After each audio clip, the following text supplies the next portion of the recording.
What's poppin' YouTube? It's Big Dun Dun, and we back with another 504 in Houston Story Time edition. But before I get into the story, I'm gonna need y'all to hit that like button, hit the subscribe button, and all that. Make sure y'all get in the comments and all that shit. Cause we gonna do the Surviving the Wolf episode one. We probably do. I don't know how many parts it's gonna be. It's a couple of them. I'm gonna just run it till we get up to the point where he crashed out. But before I do that, I just want to say I've been wanting to do this. Like I ain't. It's something I've been wanting to do. I was going back and forth in my head about this shit for a long time, but like I just ain't never want to do it. And then motherfucker had sent to me that dude had just got sentenced or whatever, like just, and I thought Ben got sentenced. So I don't know. I just like might as well. So I'm gonna start from when we just first met him in general. Like it was like 2012. I'm gonna put a picture on the screen. And, it was cool, but like he like this was like when we first started recording with Nayo. Rest in peace to Nayo. And flight school and all that. We had just started going to the east, and he had came in there. We had a night session, and I guess like which that I to be honest, I think that was probably like either our first or second night session. But like I feel like we didn't have a night session where like he wasn't recording. So like when he came, he tripping on Nayo like, oh yeah, you know, this when we record, this when the vampires come out, you know, like just being weird. But I ain't gonna lie, 12 was in that bitch. He was cool. You know what I'm saying? 12 was cool. I was out there. I was in my drinking 40 phase, and I was an OG or something. And I was drinking 40s, and he was like, you drinking 40s? That's some real big type shit. So he was joking off that. But fast forward, dude wound up going to jail. So we wasn't recording in the East no more. Cause Nayo, that's when King and his little brother, King and Prince. I don't even want to just say his little brother. King and Prince had started rapping, and Nayo was fucking with their mama. So like, we just look at it like he fucking their mama, so he pushed them to the forefront. And there's no shade to nobody. It's just me being real. Like that's just how we called it. It's like that's your stepson's pretty much. So they got the, you feel me? So like, rightfully so. You know what I'm saying? And like to be fair, before King started doing all that Young Thug shit, dude was actually decent. I ain't gonna lie. Like I've been looking for like the old videos, like when he was actually rapping on YouTube. Like dude was actually decent. Like he still, you know, while he was before, you know. But yeah, whatever the case may be, shout out to that dude too. Like ain't you know, Brendan, I fuck with him. Like dude always love. But yeah, that was around that time, and we was recording Uptown by Beezy at the studios in the that shit called the storages, the one right across the street from like Burger King. Now they do where they put the Chick-fil-A at now. We was recording by Beezy. So this was around the time. Matter of fact, just to double back, when we first met dude, that was around the time when we was doing Wavy. If you know, you know. When we was recording Wavy was when we first met Flo in 2012. So like I said, boom, fast forward.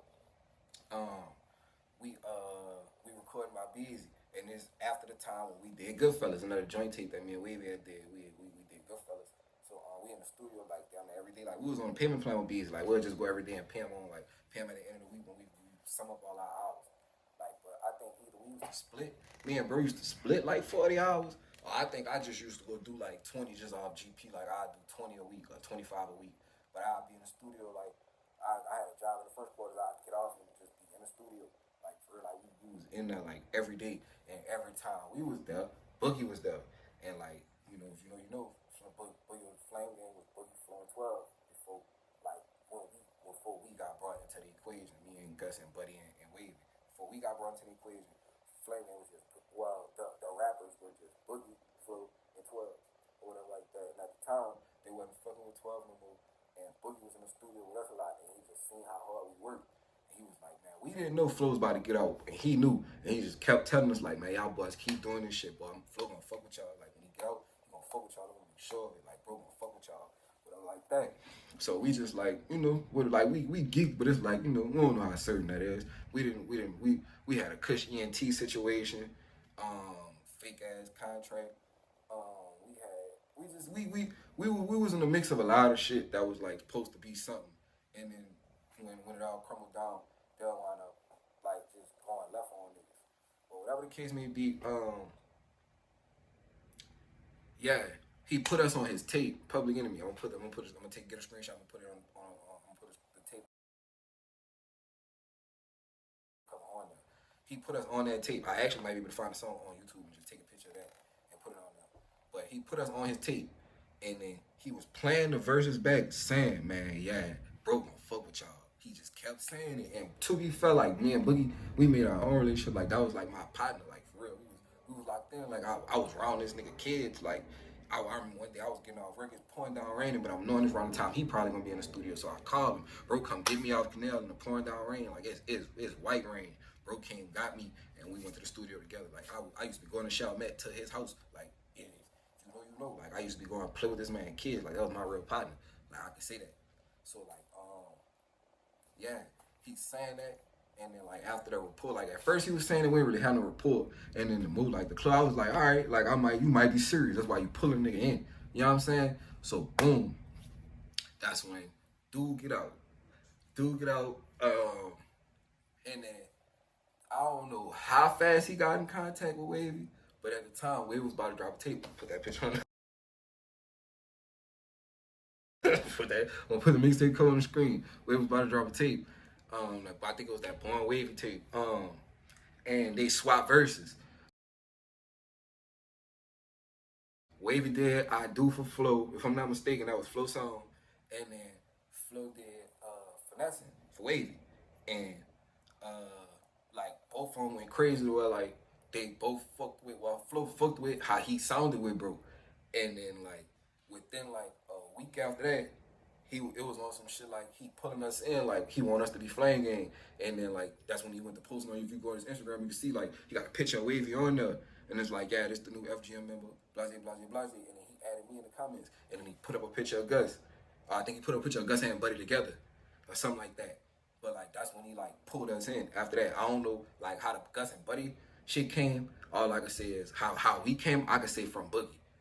I can say that, like I can say that confidently. We came in, Boogie pulled Boogie. Boogie made sure he fucked with us when he got out. I can say that. I feel like that's what it was. On top of he did like when he got around me, he was like he fucked with my verse on Boogie tape because he was like you sound like a drill rapper, da da da. But like it don't even matter. Like but like when he got around, he was you know what I'm saying. He was embracing niggas, so it was cool at first. But fast forward, we get around and we just in the studio. So like one night, this was a red flag, but it wasn't really a red flag for me, mainly cause I ain't gonna lie, I wasn't even like when it was happening, I wasn't even paying attention. It wasn't like nobody. It was me, Boogie, Flo, Gus, Buddy, Wavy, and it was like a few other people in there. I ain't even gonna, but it was a few other people in there, and it was somebody's partner. It was a ton of people in there, like the engineer and like other people, and it was somebody partner that Flo was like, he just playing with niggas. And like this was around the time I'm not gonna cap. Me and Wavy was off them Zans heavy. So like nigga had to tell me it happened type shit. Like I probably was either in the boot. Either I was in the boot or I was just so zoned out somewhere that I wasn't paying attention. They was on them Zans heavy. Fake ass Zans like that.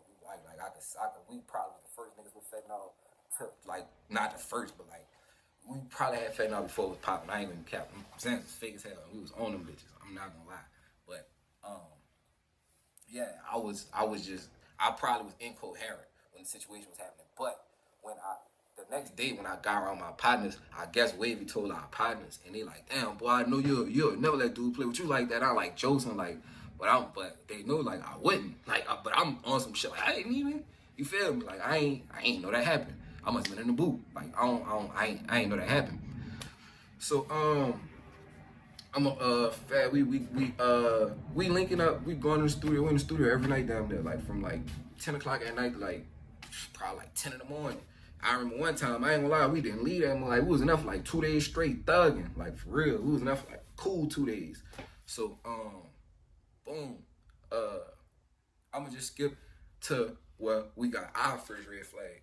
I'm gonna skip because it wasn't really too much of nothing, and I really can't even tell it in order for real. But I know in order, but I don't know in order. So I'm gonna just say it like this: boom, we gonna do a show in Baton Rouge, right? We gonna do a show in Baton Rouge, and it's me, Wavy, it's all us. You know what I'm saying? Me, Flo, Wavy, Boogie. I think Gus and Buddy came. I don't know, but it was all like the other flames, like just the people that don't rap, like the regular, the street niggas, the regular niggas, whatever you want to call them. It was them with us, and bro was like, all right, now put it in perspective. This nigga smoke at least an ounce and a half to 2 ounces by himself a day. he would sip like a 4 to a 5 a drink, and bro would be on 30 pills, like at least on the halves. Like he'll take a half a Xan, half a perk, half a Soma, half a narco, half a. He'd just be off shit. He used to take Seroquel and smooth shit. Bro used to be on shit. Like, no, like, I'm just, you feel me? So I say that to say, he was real whiny before the show. I'm just, like, he was tripping. He was tripping. But he was tripping like he was telling me like he tripping over a Sprite. Like, blood, I think he was tripping because a nigga brought him a regular Sprite or something. He wanted a Sprite remix. He was tripping because blood, I know I remember that nigga saying, blood, that nigga brought me a Sprite, blood. And I went back to Brother and it was like, how you said it? How you said it, Mark? And then I ran that bitch again. You know what I'm saying? I do remember that part. But whatever the case may be, boom, we do the show in Baton Rouge. It was an appearance of a show or something like that, but we were supposed to be in Baton Rouge at Vibes. Boom, we lead up. We in the gas station. Now this nigga is fried. Pants on his knees, walking through the gas station, dragging his feet. And he like, we at the register. This nigga looked the lady in the register in her face and say, when you see Barry, man, you tell him I said, fuck. Swear. Cause around this time, this when Wayne and Thug was beefing, and he was tripping on Thug. I'm gonna put the picture on the screen right here. You don't think cause like we were literally in beef with Thug. It wasn't no real beef cause it wasn't no bloodshed, but motherfuckers wanted it to go there. Behind the scenes, if you know, motherfuckers wanted it to go there. I don't know about on their end. He wanted it to go there. For sure. Like, he wanted it to go there.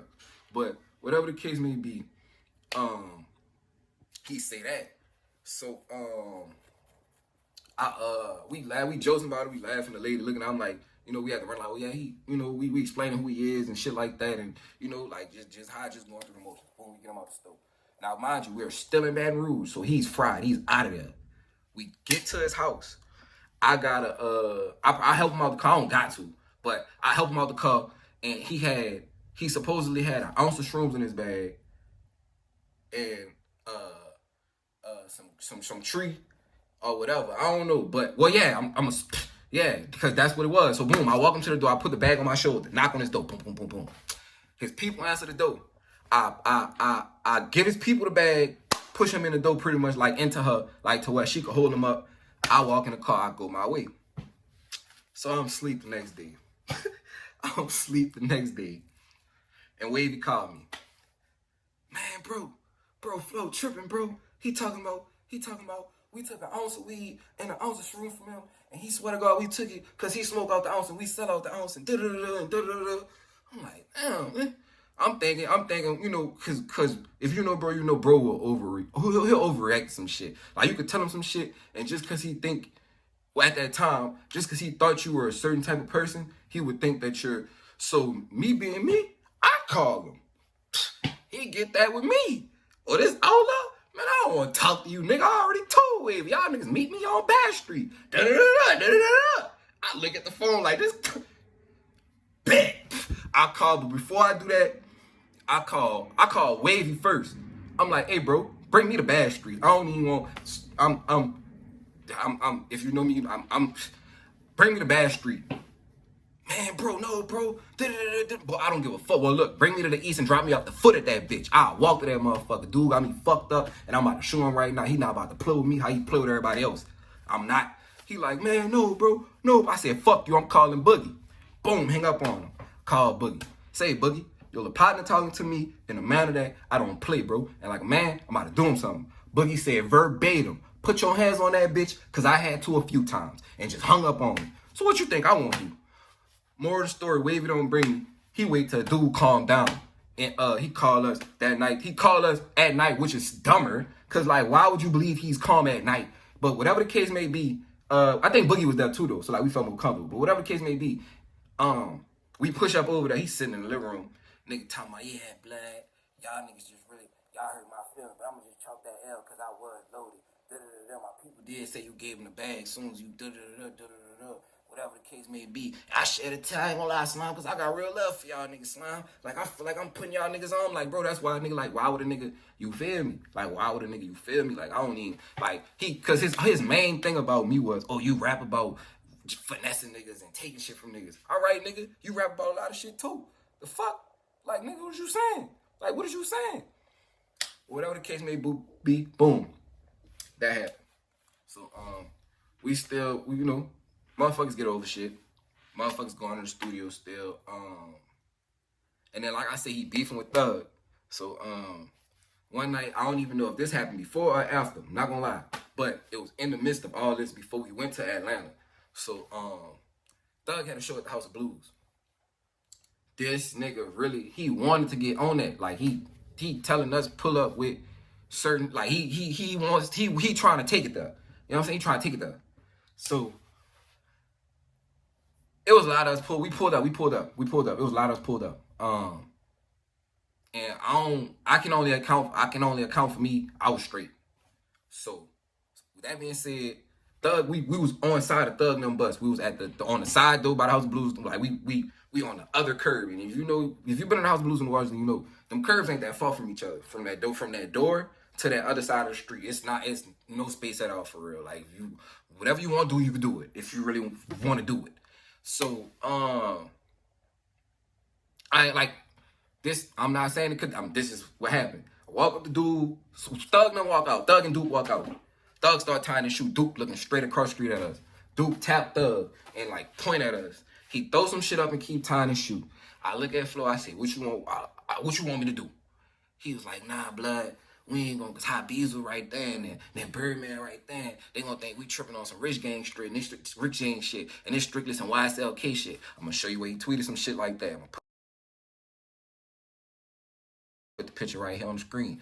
I'm not, you know what I'm saying? Like this is nigga DJ Academics covered this shit. Like when DJ Academics first got popping, cause he got a video of me sleeping in the car with him, and then DJ Academics put the video of me sleeping in the car on his shit.